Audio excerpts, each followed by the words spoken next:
Hello বন্ধুরা, তোমরা সবাই কেমন আছো? আশা করি প্রত্যেকেই খুব ভালো আছো, সুস্থ আছো। আমরাও কিন্তু ভালো আছি। আজকে ভেলোরে আমাদের সেকেন্ড দিন, একদম সকাল সকাল শুরু করছি নতুন আরেকটা ভিডিও। এখানে এসে সকাল সকাল ঘুমিয়ে যাচ্ছি সবাই মিলে, তাই সকাল সকাল ঘুমটাও ভেঙে যাচ্ছে। এখন সকাল 6টার কাছাকাছি বাজে, আর এখনই কিন্তু সবাই উঠে পড়েছি আর রেডিও হয়ে নিয়েছি, একটু বাজারের দিকে যাব। আর এখন আমি খাচ্ছি একটু চিয়া সিডস, যেটা কিন্তু আমার এই লাস্ট 2 মান্থ ধরে আমি প্রায় কন্টিনিউ করছি বলতে পারো। সবসময় তো শেয়ার করা হয় না, আজকে খাচ্ছি তাই আজকে শেয়ার করা হলো। হাজবেন্ড এখান থেকেই ব্লগটা শুরু করেছিল। আর এই দেখো, নতুন জায়গা, নতুন সকাল, বেশ ভালো লাগছিলো, বেশ দিনটা ঝরঝরে লাগছিলো নিজেদেরও। আর আমি লাস্ট ব্লগে তোমাদের বলেছিলাম যে, বা লাস্ট ব্লগ বা তার আগের ব্লগে বলেছিলাম, যখন ট্রেনে করে আমরা আসছিলাম, আমরা প্রচুর পরিমাণে ঠান্ডা জল আর কোল্ড ড্রিঙ্কস কিনে খেতে খেতে এসেছি, গরম ছিল তাই। এতে যেটা হয়েছে, আমার গলা কিন্তু তার রিয়াকশান দেখানো শুরু করেছে, গলা পুরো ভেঙে গেছিলো। এর জন্য নর্মাল সাউন্ড দেওয়া যাচ্ছে না, একদমই মানে ভালো লাগছে না শুনতে, আর খুব আস্তে আস্তে সাউন্ড লাগছিলো। এর জন্য কিন্তু আমি এক্সট্রা করে ভয়েস অ্যাড করছি।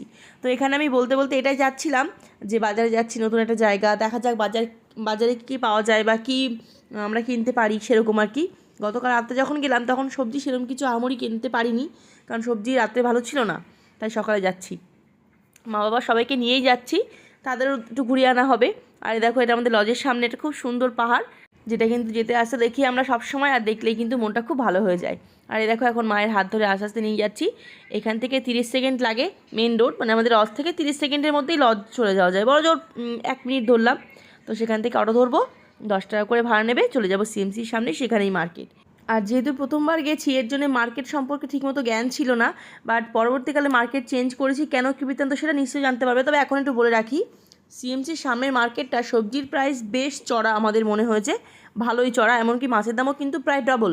রুই মাছ এখানে পেলাম, নর্মাল রুই মাছ একটু ভালো বড় সাইজের 300 350 টাকা কিলো, যেটা কিন্তু আমাদের সোদপুরে 200 টাকার মধ্যেই পাওয়া যায়। তো একটু আমার এটা কস্টলি মনে হচ্ছিল। আর তাছাড়া কিন্তু আলুর দাম, সবজির দামও কিন্তু মোটামুটি একটু বেশিই মনে হচ্ছিলো, একটু না বেশ ভালোই বেশি, ডবল মনে হচ্ছিলো। তো আমাদের সাধ্যমতো আমরা অল্প অল্প করে সমস্ত রকম সবজি কিনলাম, না মানে সমস্ত রকম না, 3-4 রকমের সবজি কিনলাম, একটু করলা, একটু আলু, এগুলো কিনলাম, আর একটু মাছও নেওয়া হলো। আর এই মার্কেটটায় এখানে আমি বলছিলাম যে এখানে এত বাঙালি, সবাই এতভাবে বাংলা কথা বলছে, মনে হচ্ছিল যে আমি ভেলোরে না, আমি কলকাতাতেই কোনো একটা মার্কেটে মার্কেটিং করছি, এরকম মনে হচ্ছিল। তো সবাই এখানে বাঙালি বলতে পারো, আর প্রচুর বাঙালি, স্পেশালি বাংলাদেশের লোকজনই এখানে বেশি, সবাই ট্রিটমেন্ট পারপাসে এখানে এসছে। তো যাই হোক, এখান থেকে না হলো মাছের ডিম, ওই সাইডটা ভীষণ গন্ধ লাগছিলো, তাড়াতাড়ি করে চলে এসেছি দেখে, আর ভিডিও শ্যুট করা হয়নি। আর এই দেখো, এখানে এখন আমরা করবো একটু ব্রেকফাস্ট, সাউথ ইন্ডিয়ান ব্রেকফাস্ট দেখে একটু খেতে ইচ্ছে করছিল। প্রথম আসে যেটা হয়, যেটা মনে হয়, তখন মনে হয় সেটা একটু ট্রাই করি, একটু মানে কেমন লাগে দেখি। হ্যাঁ, তবে এরা সত্যি মানতেই হবে, এইখানকার এই ফুডটা, স্পেশালি এই স্টলের এই ফুডটা ভীষণ ভালো ছিল, ভীষণ টেস্টি।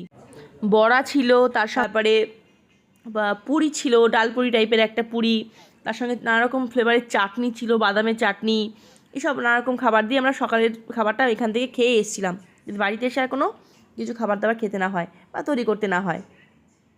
আর সঙ্গে বাজারও করেছি টুকটাক, ওই যে বললাম 2 রকমের মাছের জিনিস না হলো, একটা মাছের ডিম আর একটা না হলো বড় টাইপের রুই মাছ, তোমাদের বাড়িতে গিয়ে দেখাচ্ছি। চলো খাওয়া দাওয়া করে আগে বাড়িতে যাই। বাজার থেকে টুকটাক কিছু কেনা হলো, তবে যতটুকু যা বুঝলাম যে আমাদের কলকাতা থেকে এখানে সবজির দামটা বেশ বেশি, অনেকটাই বেশি, তাই যতটুকু বেসিক সবজি সেগুলোই আনা হলো, বেশি আনা হলো না এক গাদা। আর মাছের দামটাও মোটামুটি একটু বেশিই লাগলো, না বাবা, মোটামুটি বেশি লাগলো। তো চলো তোমাদেরকে দেখা যায় কী আনলাম, কী কেনা হলো আমাদের।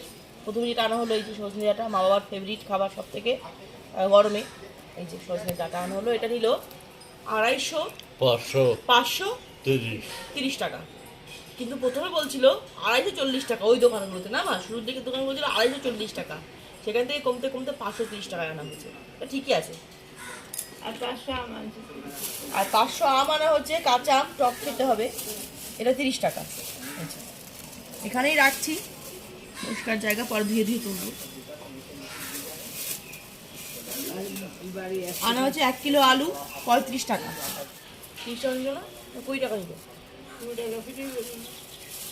এই যে 20 টাকা ফেরত দিল। কত টাকা থেকে? 50 টাকা থেকে। ওই যে করলা 30 টাকা মনে হলো না আমার, করলা দামটা মনে নেই, কনফিউজ। 15 টাকা, আচ্ছা, এই যে 215 টাকা। আর না হচ্ছে মাছ, একটা হচ্ছে রুই মাছ,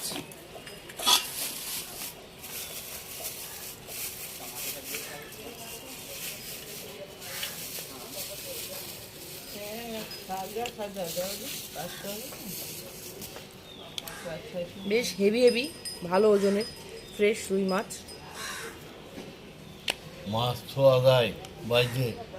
আমার কথা শোন, বাবুরে ভাইতে দেই 2 পিস, হাতির পিস দিয়ে উচ্ছে ধরে আলু দিয়ে। রুই বিরাট, তাই না বাবা?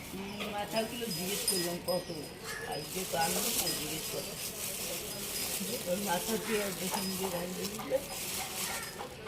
রুই মাছের ডিম, ডিমটা একটু মোটামুটি কম দাম ঠিকই মনে হলো 70-এর মতো। সেটা হচ্ছে 500 ডিম নিয়েছি আমরা 50 টাকা কেজি। আর নিয়েছি এই যে রুই মাছ, এর দামটা বেশি লাগলো অনেকটা, কাটা পিস রুই মাছ। এখানে 5 পিস রয়েছে, বেশ মোটা মোটা, ওজন হচ্ছে 550 না 500 গ্রামের মতো। নিলে হচ্ছে 160 টাকা, 150 টাকা নিচে পড়ে, 150 টাকার মাছ। এই হচ্ছে মোটামুটি আজকের বাজার। আর আগামীকালকে বাজার কিছু করবো না, আগামীকাল ডাল তরকারি সবজি খাওয়া হবে, আর আজকে মাছ টাছ খাওয়া হবে। মাছ উচ্ছে আলু দিয়ে করবে। তো এই যে এখানে আমি বসে পড়লাম মাছ টাছ ধুয়ে নেওয়ার জন্য, পরিষ্কার করার জন্যে। আর তারপর মা রান্নাবান্না করবে। আর মাছের ঝোল না আমার থেকে আমার মা খুব সুন্দর করে বানায়, এর জন্যই কিন্তু মাই রান্নাবান্না করছিল। আমি সমস্ত কেটে ধুয়ে গুছিয়ে দিয়েছিলাম।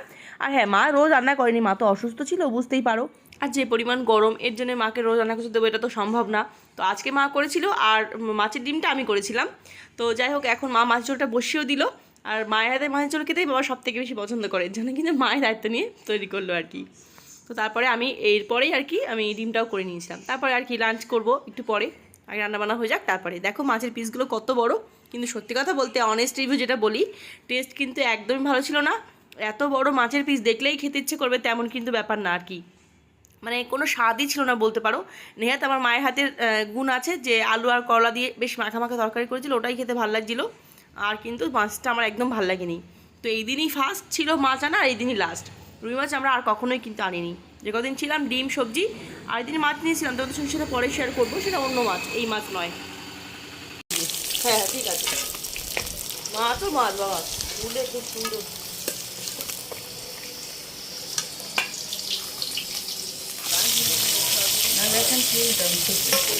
বটি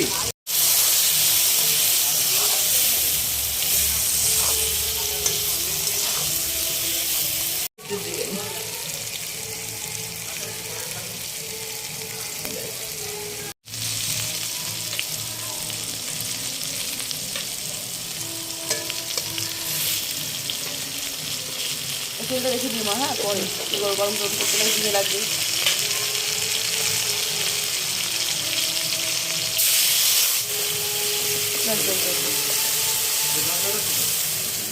চলো মা, হাসা কী করবো বলো? হ্যাঁ হ্যাঁ দাও দাও, কী করবো, খেতে পারতাম তাহলে লেবু জল করে।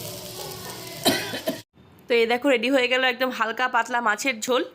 ঝোলটা সত্যি খুব খেতে সুন্দর হয়েছিল, কিন্তু মাছটা আগেই বললাম স্বাদ ছিল না, দেখতে খুব সুন্দর বাট খেতে ভালো ছিল না। আর দেখো তারপর রান্নাবান্না শেষ করে আমরা বসে পড়েছিলাম লাঞ্চে। আমার হাজব্যান্ড তো শুধু মাছ ভাজা দিয়ে আলু সুতো দিয়ে ভাত খেয়েছে, ও তো মাছের ঝোল করলা দিয়ে পছন্দ করে না। আর ডিম তো ও খাই না, মাছের ডিম। তো আমরা খাচ্ছিলাম নিচে বসে কালকের মতো, আর ও কিন্তু ওপরে বসে এটা দিয়েই খেয়েছে। তো যাই হোক, এভাবেই মোটামুটি আছে সকাল থেকে দিনটা কাটলো। আর আগামীকাল থেকে শুরু হবে আমাদের ব্যস্ততা, যার জন্য মেন এখানে আসা, ট্রিটমেন্ট পারপাস। তো সেটা আগামীকাল থেকে শুরু হবে, আগামীকাল সোমবার, তবে থেকে কিন্তু আমাদের ডেট রয়েছে অ্যাপয়েন্টমেন্টের। তো চলো বন্ধুরা, আজকের এই ব্লগটা আর বড় করছি না, দেখা হবে আগামীকাল নতুন একটা ভিডিওর সঙ্গে। ততক্ষণ তোমরা সবাই খুব ভালো থেকো, সাবধানে থেকো।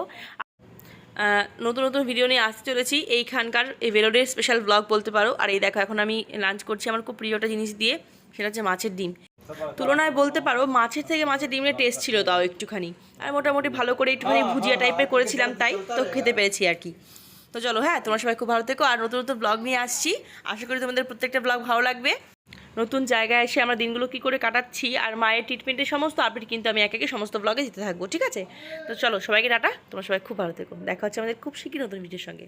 টাটা সবাইকে।